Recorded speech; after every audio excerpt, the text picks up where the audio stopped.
Welcome back to Alpha Recap, your nightly wrap of the market action. Markets closed mixed on March 3rd, and we've got a lot to unpack. Big project approvals, some hefty corporate deals, and a few political and regulatory headlines that moved entire sectors. As always, if you have questions, you can reach us at stockalpha.ai. Great to be here. When you step back and look at this, it was a patchwork tape. Some sectors were clearly bid by deal flow and permitting wins, while others felt the squeeze from regulatory and liquidity worries. Exactly. So what really stands out here is how investors rewarded visible cash flows, project permits, offtake agreements, and punished areas with policy or execution uncertainty.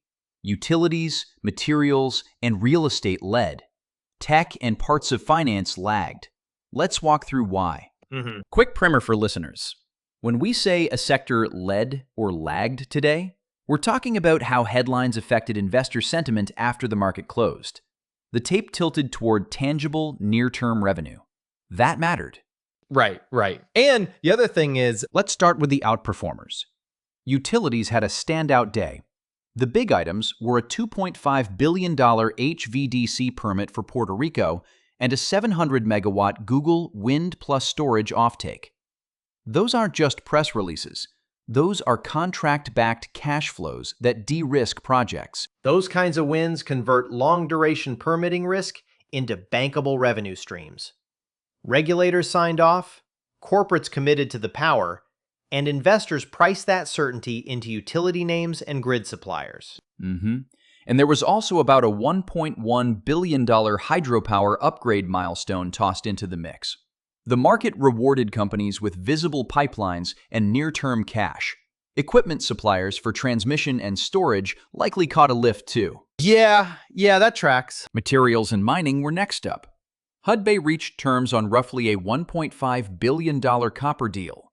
Rio Tinto committed about $473 million to restart Zulti South, and MP Materials advanced around a $1.3 billion rare earth site. Those are capital deployments that add near-term production. Those moves are the kind investors like. Funded projects with clear timelines. Supply diversification is driving capital into metals that matter for decarbonization and defense. When supply gets tighter, pricing power follows. Real estate also saw institutional activity.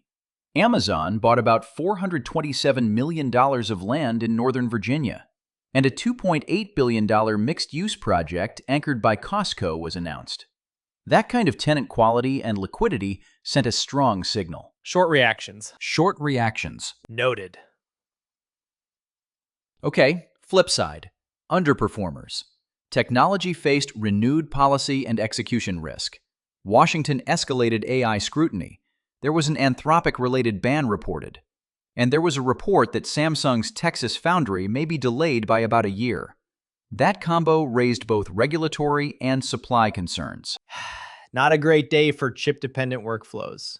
Foundry delays can ripple into hardware timelines for AI data centers, and increased AI rules make monetization less straightforward. Finance had a rougher tone too.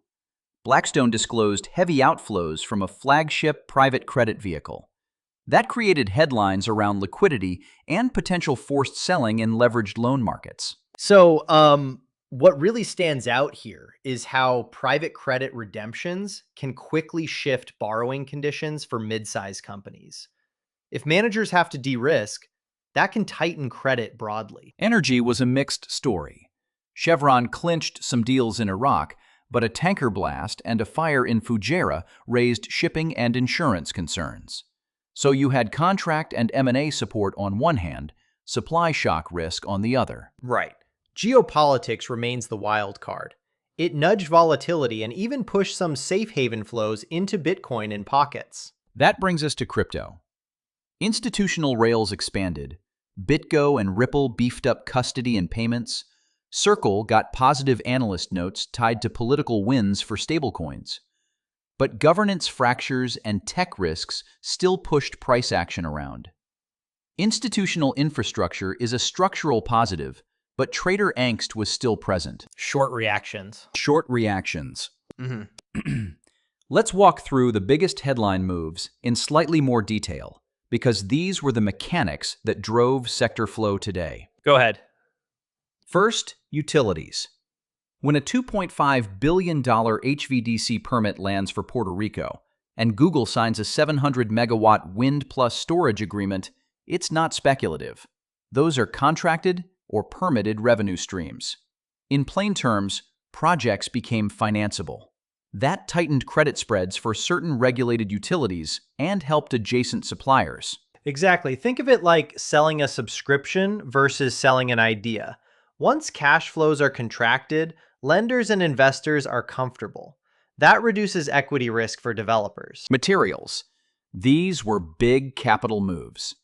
Hudbay's roughly $1.5 billion copper transaction, Rio Tinto's roughly $473 million restart, MP Materials' $1.3 billion rare earth push.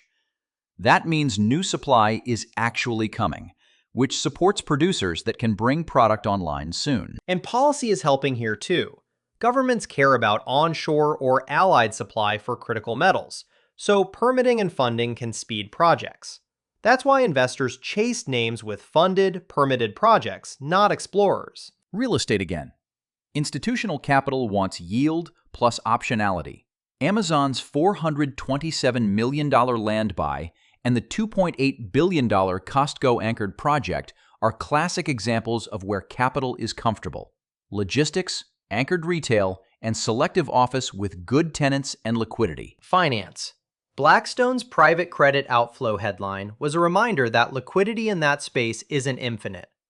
Funds with heavy redemptions can either sell assets or change terms. Both affect broader credit conditions. Technology's combination of an Anthropic-related ban and the foundry delay raised two different risks: regulation on the service side and production delays on the hardware side.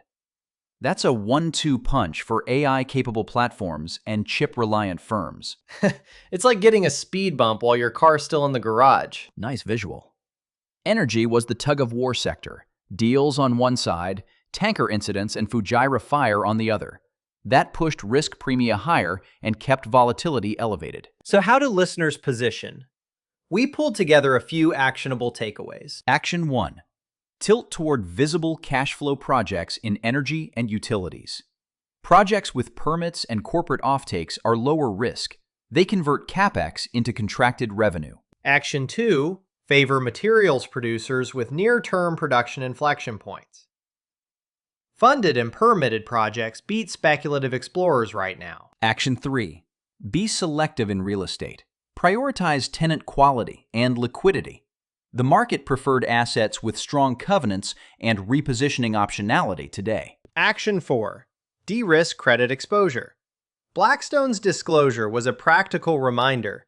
Ask funds about redemption terms and portfolio liquidity. If you're in direct credit, stress test covenants. Action 5.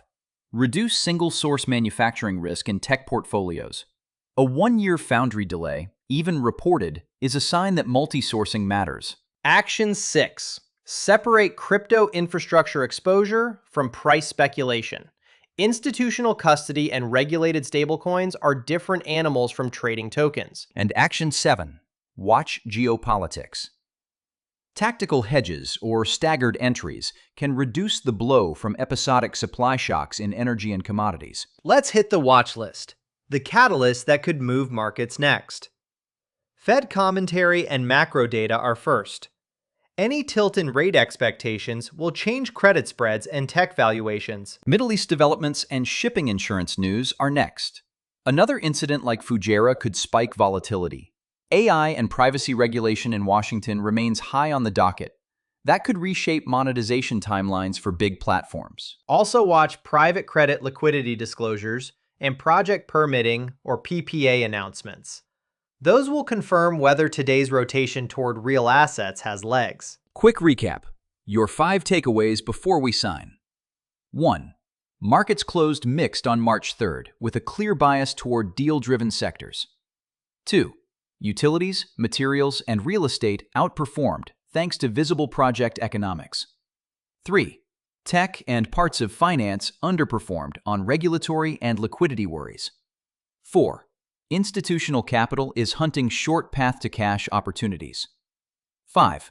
Active selectivity and risk management are essential right now. I mean, when you step back and look at this, the market wasn't broadly exuberant or panicked. It was reallocating to clarity. That's an investor signal. Demand evidence before you commit. Final thought. If you're positioned in credit, tech, or energy, check your concentration risk and your counterparty exposure. If you want exposure to the energy transition or critical materials, favor names with funded projects and transparent timelines. So, what really stands out here is that the winners today were the ones that actually delivered or were very close to delivering cash flows. All right, that's our recap of the March 3rd tape. If you have questions about anything we covered today, head to stockalpha.ai, where you can ask us directly and we'll answer live. For more market analysis and insights, visit stockalpha.ai. Thanks for listening. See you next market close.